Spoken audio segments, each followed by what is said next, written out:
What's up, Internet? Kevin here with TLD, bringing us some more E3 coverage, this time with my reactions to the Nintendo press conference, which overall was pretty painful to watch at the end. It started off with a great beginning by showing off Pikmin 3. That was one thing a lot of people were expecting, waiting for, and were really happy to see. And pretty much after that, it slowly fell downhill.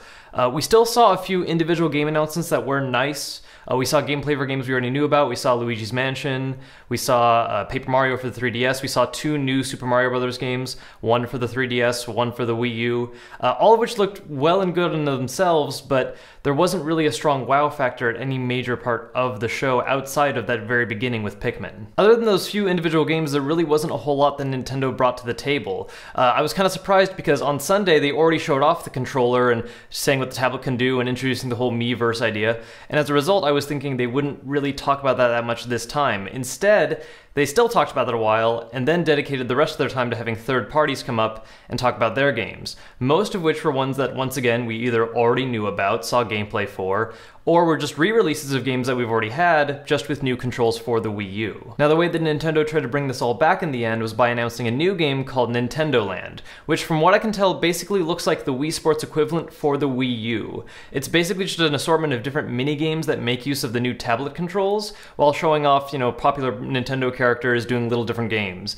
The main one they showed off being a little Luigi's Mansion game hunting for a ghost, which went on pretty much forever. It was entirely too in-depth for what they needed to show at the conference. I don't want to give people the wrong idea about me and how I feel about Nintendo right now. I do really like what I've seen with the Wii U so far as some of the individual games and how they're using those tablet controls. I was really happy with Ubisoft's announcement of Rayman Legends. I liked what I saw for Pikmin 3 and the new Super Mario Bros. Game, but that really is all we've seen so far. Yeah, we got to see a few other little games like Wii Fit U, Wii Sing, but nothing that really wowed people, nothing that swept them off their feet, nothing that really would give Nintendo the wow factor they need to be able to boost sales. I have to say that at the end of all the press conferences, I'm really surprised that the strongest one wasn't any of the three console properties. It was Ubisoft, because they were the only company that I really felt did the one main thing you're supposed to do at E3, surprise people with new games, new IPs, and interesting gameplay footage of them.